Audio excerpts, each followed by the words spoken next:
தர்மபுரம் ஆதீனம் ஏற்பாட்டில் சென்னை காட்டாங்குளத்தூரில் நடைபெற்ற சைவ சித்தாந்த மாநாட்டில் கலந்து கொள்வதற்காக 2025ஆம் ஆண்டு மே 2ஆம் தேதி மதுரை ஆதீனம் காரில் வந்து கொண்டிருந்தார். அப்போது உளுந்தூர்பேட்டை சேலம் ரவுண்டனா பகுதியில் மதுரை ஆதீனத்தின் கார் மீது மற்றொரு கார் மோதிவிட்டும் நிற்காமல் சென்றதாக மாநாட்டில் பேசிய மதுரை ஆதீனம் தன்னை திட்டமிட்டு கொலை செய்ய சதி நடந்ததாக பரபரப்பு தகவலை தெரிவித்தார். இந்த விவகாரம் தொடர்பாக கள்ளக்குறிச்சி காவல்துறையினர் உளுந்தூர்பேட்டை சேலம் ரவுண்டனா பகுதிகளில் அமைக்கப்பட்டுள்ள சிசிடிவி கேமராக்களை ஆய்வு செய்தனர். அதிவேகமாக காரை ஓட்டிச் சென்ற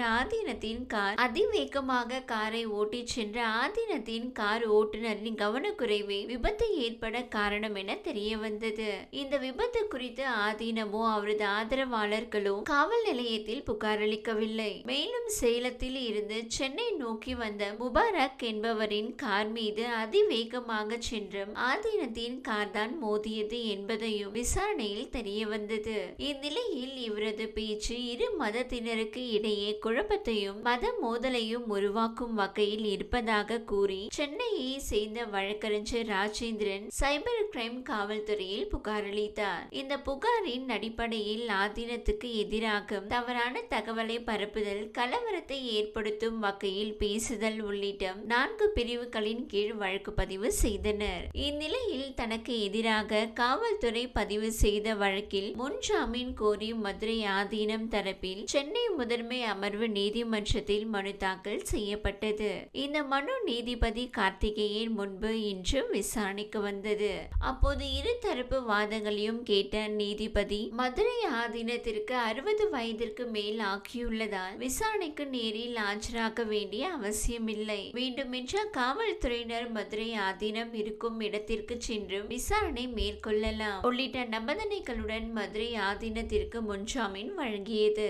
இதனையடுத்து நேற்று சென்னை சைபர் கிரைம் அதிகாரிகள் மதுரையில் உள்ள ஆதீனம் இடத்திற்கு சென்று விசாரணை மேற்கொண்டனர். அப்போது மதுரை ஆதீனத்திற்கு அறுவை சிகிச்சை மேற்கொள்ளப்பட்டு இருந்ததன் காரணமாக அவர் படுத்த படுக்கையிலே இருந்தபடி அதிகாரிகளின் கேள்விகளுக்கு பதிலளித்திருந்தார். இந்த நிலையில் மதுரை ஆதீனத்திற்கு வழங்கப்பட்ட முன்ஜாமீனை ரத்து செய்ய வேண்டும் என்றும் காவல்துறை தரப்பில் சென்னை உயர்நீதிமன்றத்தில் மனு தாக்கல் செய்யப்பட்டுள்ளது. அந்த மனுவில் காவல்துறையினர் நடத்திய விசாரணையின் பொழுது மதுரை ஆதீனம் உரிய ஒத்துழைப்பு வழங்கவில்லை என்று குறிப்பிடப்பட்டிருந்தது. மேலும் இந்த ஆதீனம் மீதான விசாரணை நீதிபதி நிர்மல்குமார் அமர்வு முன் விசாரணைக்கு வரவுள்ளது. இது குறித்து கோவை தெற்கு தொகுதி எம்எல்ஏவும் பாஜக தேசிய மகளிர் அணி தலைவருமான வானதி சீனிவாசன் கூறுகையில், மதுரை ஆதீனம் மீதான அடக்குமுறையை திமுக அரசு கைவிட வேண்டும். இந்தியாவின் மிக பழமையான மடங்களில் ஒன்றான மதுரை ஆதீனத்தின் 293வது பீடாதிபதி ஸ்ரீ ஹரியர ஞான சம்பந்த தேசிக சுவாமிகள் மீது இந்து விரோத திமுக அரசு அடக்குமுறையை ஏவிவிட்டிருக்கிறது. வயது முதிர்ந்த உடல் நலக்குறைவால் பாதிக்கப்பட்டுள்ள மதுரை ஆதீனத்தை எப்படியாவது கைது செய்து கொடுமைப்படுத்த வேண்டும் என்பதில் திமுக அரசு உறுதியாக இருப்பது தெரிகிறது.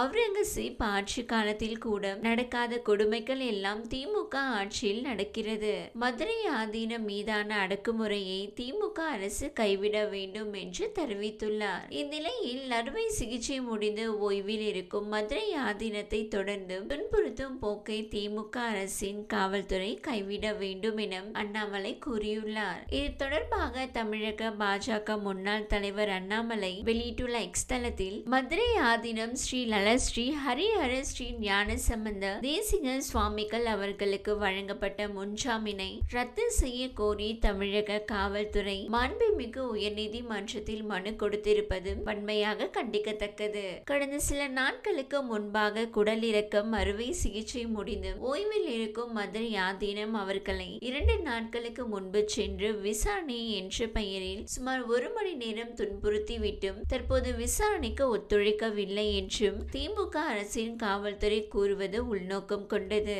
தமிழகம் முழுவதும் சட்டம் ஒழுங்கு சந்தை சிரித்துக் கொண்டிருக்கிறது. 10 வயது குழந்தை மீது பாலியல் தாக்குதல் நடத்தியவனை இன்னும் கண்டுபிடிக்கவில்லை. கிட்னி திருடும் திமுக கும்பலை விசாரிக்க நேரமில்லை. காவல்துறையினருக்கே திமுகவினரால் பாதுகாப்பு இல்லாத நிலை இருக்கிறது. ஆனால் உப்பு சப்பில்லாத காரணங்களை கூறி மத சார்பின்மை என்ற பெயரில் யாரையோ திருப்திப்படுத்த நாடகமாடி ஆடிக்கொண்டிருக்கிறது திமுக அரசு. அறுவை சிகிச்சை முடிந்து ஓய்வில் இருக்கும் மதுரை ஆதீனம் அவர்களை தொடர்ந்து துன்புறுத்தும் போக்கை திமுக அரசின் காவல்துறை கைவிட வேண்டும். உடனடியாக அவரது முன்ஜாமீனை ரத்து செய்ய கோரும் மனுவை திரும்ப பெற வேண்டும் என்றும் திமுக அரசை வலியுறுத்துகிறேன் என தெரிவித்துள்ளார். இந்த வீடியோ உங்களுக்கு பிடித்திருந்தால் லைக் செய்யுங்க. மேலும் இதுபோல் வீடியோ தொடர்ந்து பார்க்க நம்ம ஒரு சேனலை சப்ஸ்கிரைப் மற்றும் ஃபாலோ செய்யுங்க.